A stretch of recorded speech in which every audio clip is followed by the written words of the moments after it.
उन्होंने जिस तरीके की बयानबाजी हमारी राष्ट्रीय नेता श्रीमती सोनिया गांधी जी के बारे में करी है, केंद्र से जो हिमाचल को पैसा आ रहा है वो सोनिया गांधी जी को दिया जाता है। इलिटरेट व्यक्ति, अनपढ़ व्यक्ति भी इस तरीके की बातें नहीं करेगा। अगर वो एक हफ्ते के अंदर माफी नहीं मांगती हैं तो हम उनके ऊपर जो है वो मानहानि का दावा ठोकेंगे। उनको कोर्ट के अंदर आकर अपनी बात रखनी होगी कि किस बुनियाद पे उन्होंने सोनिया गांधी जी के ऊपर इतने गंभीर आरोप लगाए हैं। कंगना रनौत अपने बयानों को लेकर चर्चा में रहती हैं। वहीं अब उनके एक बयान ने हिमाचल की राजनीति में भूचाल ला दिया है। मंडी से भाजपा सांसद कंगना रनौत को लेकर विक्रमादित्य सिंह ने हमला बोला है। दरअसल कंगना ने हाल ही में सोनिया गांधी पर तंज कसते हुए गंभीर आरोप लगाए थे। कंगना ने कहा था कि केंद्र सरकार के द्वारा हिमाचल को जो सहयोग राशि दी जाती है वो सोनिया गांधी के पास चला जाता है। मंडी सांसद के इस बयान को लेकर विक्रमादित्य सिंह ने पलटवार करते हुए कंगना रनौत से इसका सबूत मांगा है। साथ ही चेतावनी भी दी है कि अगर कंगना अपने इस आरोप का सबूत नहीं देती हैं तो कांग्रेस पार्टी उनके खिलाफ मानहानि का दावा करेगी। कांग्रेस नेता ने कंगना के इस आरोप पर बीजेपी को भी निशाने पर लिया। उन्होंने और क्या कुछ कहा, उसे सुने। देखिए, बतौर सांसद हम कंगना जी का सम्मान करते हैं क्योंकि वो एक चुनी हुई प्रतिनिधि है, मगर उन्होंने जिस तरीके की बयानबाजी हमारी राष्ट्रीय नेता श्रीमती सोनिया गांधी जी के बारे में करी है, ये बहुत दुर्भाग्यपूर्ण है।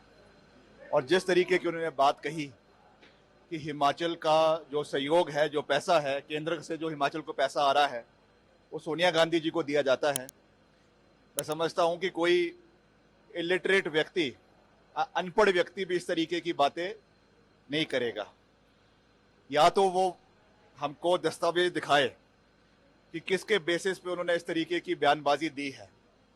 अगर एक हफ्ते के अंदर वो दिखाए या वो सार्वजनिक रूप से सोनिया गांधी जी से माफी मांगे। अगर वो एक हफ्ते के अंदर माफी नहीं मांगती हैं तो हम उनके ऊपर जो है वो मानहानि का दावा ठोकेंगे और उनको कोर्ट के अंदर आकर अपनी बात रखनी होगी कि किस बुनियाद पे उन्होंने सोनिया गांधी जी के ऊपर इतने गंभीर आरोप लगाए हैं। ये बहुत दुर्भाग्यपूर्ण है और भाजपा को भी इसका संज्ञान लेना चाहिए, क्योंकि भाजपा ने भी पहले भी उनको कई ऐसे बयान देने से मना किया है।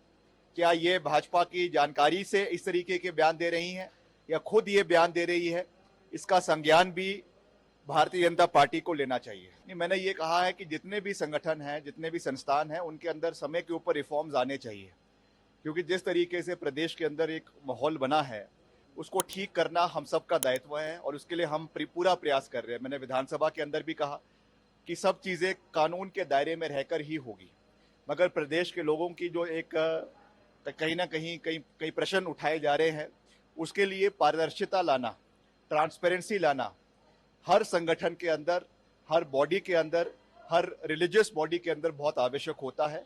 हमने इस दृष्टि से कहा है कि एक रिफॉर्म्स लाकर पारदर्शिता आनी चाहिए ताकि लोगों को हर चीज़ की जानकारी हो, चाहे वो फाइनेंशियल रिकॉर्ड्स है उसकी जानकारी हो, ज़मीन के रिकॉर्ड्स हो उसकी जानकारी हो, ताकि प्रदेश के अंदर जो कुछ माहौल खराब करने का कुछ प्रयास किया जा रहा है उसको ठीक किया जाए और सब लोग आपस में प्यार के साथ, मोहब्बत के साथ और एक भाईचारे के साथ प्रदेश के अंदर रहे। इस सोच के साथ हमको आगे बढ़ने की आवश्यकता है।